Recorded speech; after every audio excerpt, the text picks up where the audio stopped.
Welcome to the TUE Brew Review. This week we're checking out steam beer from the Anchor Brewing Company out of San Francisco, California. This beer is beer history. This place has been around since the late 19th century, back in the gold rush era of California.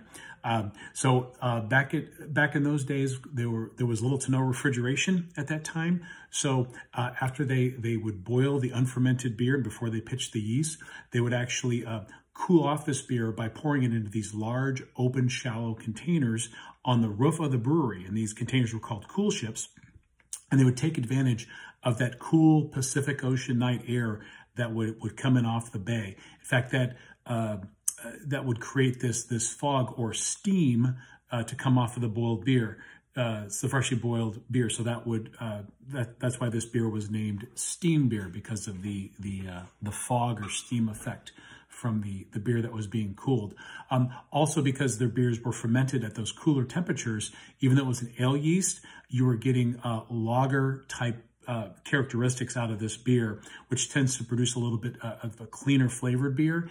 And lager beers were coming into popularity about that same time. You had a lot of the German immigrant brewers in the Midwest, folks like Budweiser and Miller and Pabst, who were producing these clean German lagers. And so this beer was sort of the West Coast alternative to those German lagers. And I believe this brewery was started by a German immigrant as well. But this place hung on until the mid to late 20th century. But like most small breweries during that time in the 60s and 70s, this place was all but bankrupt. But then along comes a Stanford University student, a guy by the name of Fritz Maytag, who was a son of the Maytag appliance empire. He loved the beer so much, he bought a stake in the brewery. He kept it going at a loss throughout the 1970s into the 1980s, continued to make the Anchor steam beer style. He also spun off a few other craft beer styles that are still very popular today.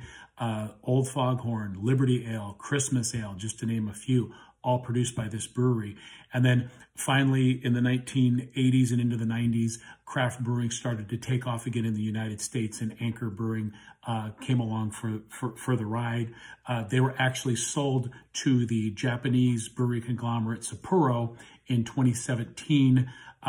But their legacy as a craft brewery, iconic brewery, and them carrying the torch through the dark times of craft brewing in the United States will not be soon forgotten, at least by me. So enough of my filibuster there. Let's go ahead and get into this. Oh, and by the way, this was the first craft brewery to get into distilling as well. So tons of history in this brewery. So if you're ever out that way, check out the brewery. So this is a 12-ounce bottle. It's got the same color scheme. They've updated the look a little bit, but it's basically the same yellow and blue with the blue anchor on it. Anchor Steam. It's got the packaging date on it. That's cool. So this beer's, it's about 4 months along. 4.9% ABV. So, a very sessionable beer. It says right on the top, use opener. So this is not a twist off.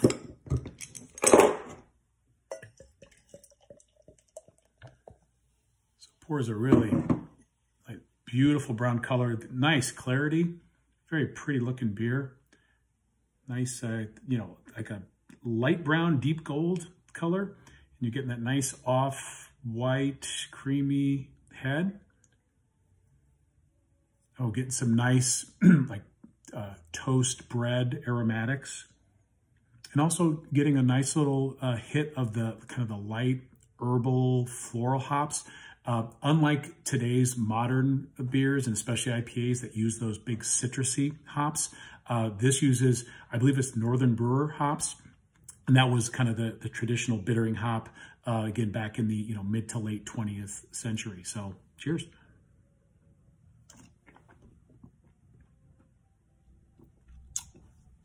So this beer has a really nice, really sturdy malt flavor, getting some toast in there from the the pale malts and toasted malts. Getting a little bit of sweetness and just a little tinge of little tinge of tartness, sweet tart.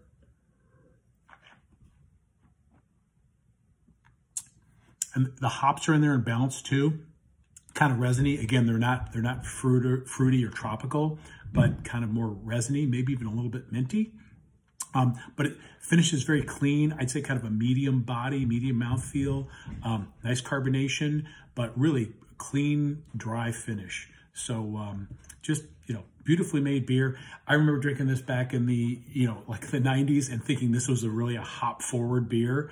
And in the early days of the craft brewing movement probably was, but now I would say this is, by today's standards, just maybe a step or two above an amber ale, but it is a little bit cleaner and crisper, again, because of that, the way that they lager or cool ferment their beers. So if you want to take a trip back in time, give some respect to a brewer who helped carry the torch through some challenging times in U.S. brewing history and live to tell the tale, check out Anchor Steam Beer.